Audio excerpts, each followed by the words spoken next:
مرحبا ماہ رمضان، مرحبا ماہ رمضان، مومنوں کی تو ہے جان، مرحبا ماہ رمضان، بخشش کا لایا سامان، مرحبا ماہ رمضان، مرحبا ماہ رمضان، مرحبا ماہ رمضان، مرحبا ماہ رمضان، مرحبا ماہ رمضان، راس رحمت ہے خدا کی، میم سے ہے مغفرت، راس رحمت ہے خدا کی، میم سے ہے مغفرت، داد دیتا ہے ضمانت، الف سے الفت بابرکت، نون سے نور الہی، نون سے نور الہی، قلب کو روشن کرے، قید میں پہنچا شیطان، مرحبا ماہ رمضان۔ السلام علیکم ورحمۃ اللہ وبرکاتہ۔ الحمدللہ رب العالمین، والصلاة والسلام علی سیدنا وسید الانبیاء والمرسلین وعلی آلہ واصحابہ اجمعین۔ الصلاة والسلام علیک یا رسول اللہ، الصلاة والسلام علیک یا حبیب اللہ، الصلاة والسلام علیک یا نبی اللہ، وعلی آلک واصحابک یا نور اللہ۔ شمع رسالت کے پروانوں، میرے پیارے آقا صلی اللہ علیہ وسلم کے پیارے دیوانوں، امید ہے آپ بخیر ہوں گے، اور یقین ہے کہ بخیر ہی ہوں گے، کیونکہ ماہ رمضان خیری خیر کا مہینہ ہے، اس میں تو شیطان قید کر دیا جاتا ہے، اس لیے کوئی ٹینشن کی بات نہیں ہے، بس اٹینشن کی بات ہے۔ اور آپ کا اٹینشن پھر سے ایک بار لینے کے لیے ہم ماہ سیام کا سلسلہ لے کر سنی دعوت اسلامی کی جانب سے آپ کی خدمت میں حاضر ہیں۔ پھر ایک بار سے اس ریکویسٹ کے ساتھ کہ آپ اس لنک کو زیادہ سے زیادہ لوگوں کے ساتھ شیئر کریں، اور ایس ڈی آئی چینل کو سبسکرائب کرتے رہیں اور کرواتے رہیں، زیادہ سے زیادہ لوگوں تک پہنچنے میں آپ ہماری مدد کریں، اللہ آپ کی مدد فرمائے۔ آئیے آج سورہ فیل کے ساتھ، ہاں اس کو فیل کیجئے، اور فیل کا عربی میں معنی ہوتا ہے ہاتھی، the elephant۔ تو سورہ فیل کے ساتھ ہم قرآن کریم کی نورانیت کو فیل کرتے ہیں، اس کا ٹرانسلیشن اردو اور انگلش میں دونوں میں ہم سماعت کریں گے انشاءاللہ، اور کچھ اس کے تعلق سے سمجھنے کی بھی کوشش کرتے ہیں، اس سے پہلے کہ ہم اپنے اگلے مقرر کا استقبال کریں۔ تو خاموشی کے ساتھ تلاوت کلام پاک سماعت فرمائیں۔ اعوذ باللہ من الشیطان الرجیم، بسم اللہ الرحمن الرحیم، ألم تر كيف فعل ربك بأصحاب الفيل ألم يجعل كيدهم في تضليل وأرسل عليهم طيرا أبابيل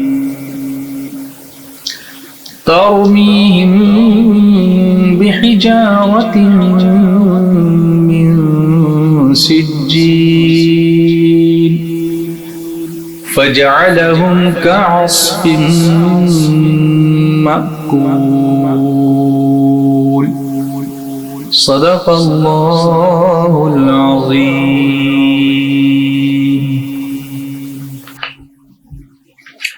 ٹرانسلیشن اور ترجمہ سماعت کر لیں۔ اللہ کے نام سے شروع جو نہایت مہربان رحم والا۔ Allah, beginning with the name of the most gracious, the most merciful۔ اے محبوب صلی اللہ علیہ وسلم، کیا تم نے نہ دیکھا تمہارے رب نے ان ہاتھی والوں کا کیا حال کیا؟ Oh dear Prophet صلی اللہ علیہ وسلم, did you not see how did your Lord deal with the people of the elephant؟ کیا ان کا داؤں تباہی میں نہ ڈالا؟ Did he not put their scheme into ruin؟ اور ان پر پرندوں کی ٹکڑیاں بھیجیں. And sent flocks of birds upon them, کہ انہیں کنکر کے پتھروں سے مارتے. Which hit them with stones of baked clay, تو انہیں کر ڈالا جیسے کھائی کھیتی کی پتی. So he made them like the leftover devoured leaves of farms. اب اس کو سمجھنے کی کوشش کرتے ہیں تھوڑی دیر کے لیے، تاکہ ماہ رمضان میں جو ہمارا تعلق قرآن پاک سے مضبوط ہوتا ہے اس کو سمجھنے کی کوشش کے ساتھ ہم مزید مضبوط کرنے کی کوشش کریں. اے محبوب صلی اللہ علیہ وسلم، کیا تم نے نہ دیکھا؟ ایسا کب پوچھا جاتا ہے؟ ذرا اس کلام کی بیوٹی کو محسوس کیجئے. Did you not see? Did you not see? کیا تم نے نہیں دیکھا؟ یعنی دیکھا ہے. حالانکہ یہ واقعہ حضور صلی اللہ علیہ وسلم کی ولادت سے 50 دن پہلے کا ہے، اور پھر بھی اللہ تبارک و تعالی اپنے محبوب سے اس ادائے ناز سے ارشاد فرما رہا ہے کہ محبوب کیا تم نے نہ دیکھا؟ اللہ نے اپنے محبوب کو وہ علم عطا فرمایا جو کسی کو نہیں عطا فرمایا. اور کوئی غیب کیا تم سے نہاں ہو بھلا، جب نہ خدا ہی چھپا تم پہ کروڑوں درود. کیا تم نے نہ دیکھا تمہارے رب نے ان ہاتھی والوں کا کیا حال کیا؟ یعنی اگر انگلش میں کہا جائے Did you not see how did your Lord deal with the people of the elephant? Who are these people of the elephant? یہ ہاتھی والے کون ہیں؟ تو اس سے مراد ایک بادشاہ ابرہا نام کا اور اس کا لشکر. A king whose name was Abraha and his military. ابرہا یمن اور حبشہ کا بادشاہ تھا. حبشہ جس کو آج کل ایتھیوپیا کہتے ہیں، تو اس کا بادشاہ تھا. تو صنعاء نام کا ایک شہر ہے، وہاں اس نے ایک کنیسہ بنایا تھا، عبادت خانہ تھا، جو وہ لوگ اپنے حساب سے عبادت کرتے ہوں گے. They used to worship the way they wanted to. اور وہ چاہتا تھا کہ حج کرنے والے مکہ مکرمہ جانے کی بجائے وہ یہاں آئیں اور جو کنیسہ اس نے بنایا ہے اس کا طواف کریں. He wanted people to come to Sana'a where he had built that worship place, and he wanted them to do circles of that instead of Kaaba. کعبے کے بدلے میں اس کا طواف کریں. عرب کے لوگوں کو یہ بات بالکل پسند نہیں تھی، کیونکہ عرب فخر کرتے تھے کہ ان کے یہاں پر کعبہ ہے اور وہ خانہ کعبہ کا طواف کیا کرتے تھے. تو it so happened that a person from the قبیلہ from the tribe بنی کنانہ وہ وہاں پر گیا ہوا تھا. تو اس کنیسہ کے اندر، اس ورشپ پلیس کے اندر، اس عبادت خانے کے اندر وہ چلا گیا. And what did he do? وہاں جا کے اس نے پیشاب کر دیا، قضائے حاجت کر دی. یورینیٹڈ انسائڈ دیٹ. اور اس نے یہ کہا کہ تو اس کی ورشپ کی بات کر دی، جس کی مطلب اس کو سرکل کرنے کی بات کرتا ہے، اس کا طواف کرنے کی بات کرتا ہے بادشاہ سے. اس نے کہا یہ اسی قابل ہے جو میں نے کیا ہے، یہاں پر یہاں طواف نہیں کیا جا سکتا. اس پر ابرہا کو بڑا طیش آیا. ابرہا got furious about that, and he decided to demolish خانہ کعبہ. اس نے یہ ارادہ کیا کہ میں خانہ کعبہ کو ڈھا دوں گا. اس ارادے سے وہ اپنا لشکر لے کے مکہ مکرمہ پہنچا، جس میں بہت سارے ہاتھی تھے. اور عرب میں ہاتھی نہیں ہوتا ہے، وہاں اونٹ ہوتا ہے. تو ہاتھی دیکھ کر کے اس کی ایک منطق تھی، اس کی ایک لاجک تھی کہ people of the Arabs will get frightened when they see the elephants and the military of Abraha. اس میں ایک بہت بڑا ہاتھی تھا اور اس ہاتھی کا نام محمود تھا. اللہ، ہاتھی کا نام بھی محمود تھا. تو ابرہا مکہ مکرمہ پہنچا اور اس نے جا کر کے مکے والوں کے جانور پکڑ لیے، قید کر لیے. اس میں حضرت عبد المطلب جو حضور صلی اللہ علیہ وسلم کے دادا جان ہیں، ان کے 200 camels. He seized them and he took them away. وہ لے کر کے چلا گیا.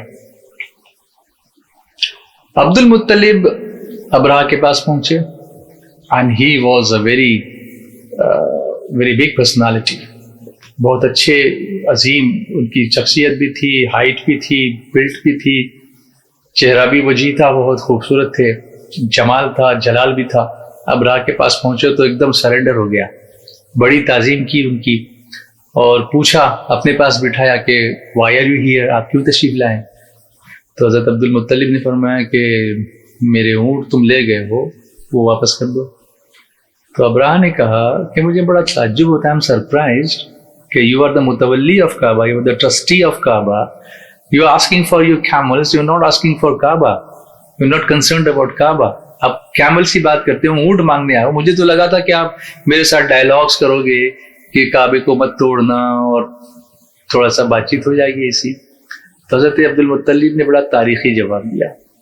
آپ نے فرمایا کہ میں اونٹوں ہی کا مالک ہوں, I am the possessor, the owner of the camels, اور کعبے کا مالک جو ہے وہ اللہ ہے, وہ خود اس کی حفاظت کرے گا. I'm not worried about that. مجھے اس کا کوئی ڈر نہیں ہے کہ تو کعبے کا کچھ نقصان کر سکے گا. جو رب کعبہ ہے وہ اس کی حفاظت کرے گا. یہ سن کر ابرہہ نے اونٹ تو واپس کر دیے, لیکن حضرت عبد المطلب جو واپس آئے تو قریش کا جو قبیلہ تھا ان کو یہ سب حال سنایا اور ان سے فرمایا کہ اب تم اپنے اپنے سامان کو لے کر یہ جو پہاڑ وغیرہ ہیں اس کے پیچھے کہیں جا کر کے خاموشی سے بیٹھ جاؤ. تو قریش نے ایسا ہی کیا. عبد المطلب خانہ کعبہ کے دروازے پر پہنچے. وہاں جا کر اللہ سے آپ نے دعا فرمائی کہ اللہ تو اس کی حفاظت فرما. دعا سے فارغ ہو کر آپ اپنی قوم کی طرف چلے گئے. ابراہ صبح early morning he came with all his military and the elephants and the battalion of elephants, everything, and started to demolish خانہ کعبہ. سب ہاتھیوں کو اٹھاتا تھا.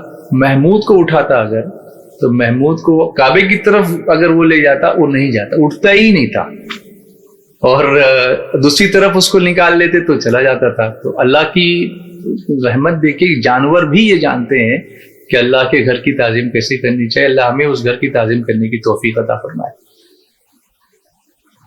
پھر یہ ہوا جیسا کہ یہاں پر الم یجعل کیدہم فی تضلیل, کیا ان کا داؤں تباہی میں نہ ڈالا. Did he not put their scheme into ruin. وَأَرْسَلَ عَلَيْهِمْ طَيْرًا أَبَابِيلَ, اور ان پر پرندوں کی ٹکڑیاں بھیجی. And sent flocks of birds upon them, some birds. You can see still those birds, ababil. If you go to Kaaba Sharif today, even today, early in the morning and late in the evening, you'll see those birds flying around the Khane Kaaba. وہ ababil ہیں. They still come. ابھی بھی وہ آتے ہیں. یہ بھی اللہ کی قدرت ہے, اللہ کی رحمت ہے. But then people have seen that they never go over Kaaba.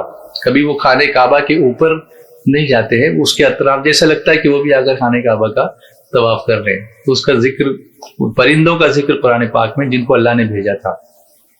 ان کے پاس کیا تھا؟ ترمیہم بحجارۃ من سجیل, کہ انہیں کنکر کے پتھروں سے مارتے. which hit them with stones of baked clay. تو ایسا تھا کہ چھوٹے چھوٹے پرندے دیے تھے, ان کے منہ میں ایک کنکری تھی, small stone in their beak and 2 small stones in their ان کے پنجوں میں ان کے. تو وہ شوٹ کرتے تھے وہ کنکریوں سے جیسے کوئی بلٹ ہوتی ہے. تو وہ بلٹ وہ ہاتھی پر لگتی تھی اور اس کے بدن سے آر پار ہو جاتی تھی اور ہاتھی ہلاک ہو کے گر جاتا تھا. تو یہ جگہ جہاں پر یہ عذاب آیا تھا اصحاب فیل پر, تو حاجی جب عرفات سے مینا کی طرف واپس آتے ہیں وقوف عرفہ اور مزدلفہ کرنے کے بعد, تو راستے میں ایک وادی جس کا نام وادی محصر ہے, وہاں یہ عذاب آیا تھا. تو اس وقت حاجیوں کو حکم ہے کہ اس وادی سے تیزی سے گزریں, وہاں رکنا نہیں ہے, وہاں پر وقوف نہیں کرنا ہے, وہاں پر رکنا نہیں ہے. We have to just pass through very quickly from that wadi, from that valley. تو وجہ یہ ہے کہ حضور علیہ الصلوۃ والسلام نے فرمایا کہ اس جگہ پر اصحاب فیل پر اللہ کا عذاب آیا تھا, تو کہیں اس کی جھلک تم کو نہ پہنچے. اس سے ایک بات اور معلوم ہوئی کہ حضور علیہ الصلوۃ والسلام کی پیدائش سے پہلے وہ عذاب آیا تھا, اور ابھی بھی حضور نہیں چاہتے کہ ہم اس جگہ سے گزریں. تو جس جگہ گناہ کا کام ہو رہا ہو وہاں ہم تماشا دیکھنے کھڑے ہو جاتے ہیں, کہیں وہاں عذاب آ گیا تو. اس لیے we should always protect ourselves. We should not stop and start watching people doing something wrong and be witness to that. Don't stand there. Maybe some wrath of Allah descends upon them and then we'll be hit. تو اس لیے ایسی مجلسوں سے ہمیشہ گانے باجے تاشے گناہ یہ وہ سب, اس سے ہمیں دور رہنا چاہیے. اللہ ہمیں اس سے بچنے کی توفیق عطا فرمائے دی کہ قرآن پاک سمجھنے سے یہ باتیں ہماری سمجھ میں آتی ہیں. اچھا, اس کی اسپیشلٹی یہ تھی کہ every single stone which the birds used to hit to kill that elephant and the person sitting on that, وہ اس پر اس کا نام لکھا ہوا تھا ہر آدمی کا جس کو وہ بلٹ لگنی تھی. وہ بلٹ سے مراد that stone, small stone, clay stones جو سنگریزے پتھر, تو وہ پتھر پہ اس بندے کا نام لکھا ہوتا تھا. جس کا نام لکھا ہوا تھا وہی جا کے اس بندے کو ہٹ کرتا تھا اور وہ ہلاک ہو جاتا تھا. تو اللہ تبارک و تعالیٰ نے اس طرح سے ابرہہ کے لشکر کو ہلاک کر ڈالا. اور رحمت عالم صلی اللہ علیہ وسلم, جس کو عام الفیل کہتے ہیں, جس سال یہ واقعہ ہوا, عام یعنی عربی میں سال کو کہتے ہیں, تو عام الفیل یعنی ہاتھی والوں کا سال. تو اس سال جس سال یہ واقعہ ہوا اس کو عام الفیل کہتے ہیں. اور جس دن یہ واقعہ ہوا, when this incident took place, اس کے 50 روز کے بعد, after 50 days after this, حضور صلی اللہ علیہ وسلم دنیا میں تشریف لائے. تو اس کو سن کر, واقعے کو سن کر مجھے یہ کہنے کا جی چاہتا ہے کہ حیرت سے خود کو کبھی دیکھتا اور دیکھتا کبھی میں حرم کو, لایا کہاں مجھ کو میرا مقدر, لایا کہاں مجھ کو میرا مقدر. اللہ اکبر اللہ اکبر اللہ اکبر اللہ اکبر. کعبے کی رونق کعبے کا منظر, کعبے کی رونق کعبے کا منظر. اللہ اکبر اللہ اکبر اللہ اکبر اللہ اکبر. دیکھوں تو دیکھے جاؤں برابر, دیکھوں تو دیکھے جاؤں برابر. اللہ اکبر اللہ اکبر اللہ اکبر اللہ اکبر. کعبے کے اوپر سے جاتے نہیں ہیں, کس کو ادب یہ سکھاتے نہیں ہیں.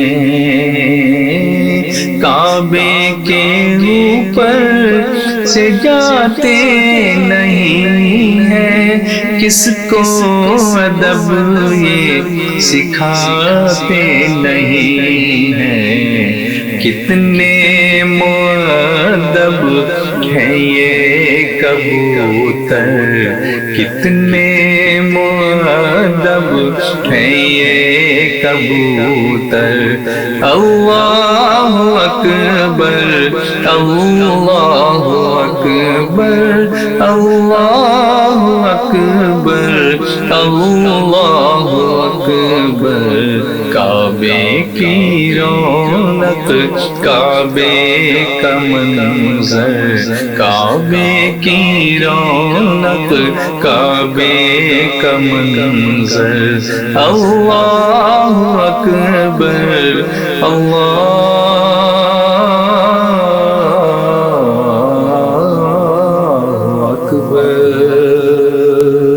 اسی منظر کو تازہ کرتے کرتے ایک دعا بھی ذہن میں آتی ہے کہ اللہ ہمیں ماہ رمضان میں عمرے کی سعادت نصیب فرما, کیونکہ حضور علیہ الصلوۃ والسلام کی فرمان کا مفہوم ہے کہ جس نے ماہ رمضان میں عمرہ کیا گویا اس نے میرے ساتھ حج کیا. اللہ یہ سعادت ہمیں نصیب فرمائے, بار بار نصیب فرمائے, مدینہ نصیب فرمائے, جنت البقیع نصیب فرمائے. آئیے اب ہمارے مہمان مقرر حضرت مولانا حافظ قاری محمد افضل برکاتی صاحب کو سنتے ہیں کہ وہ کون سی برکتوں کا خزانہ لے کر کے آئے.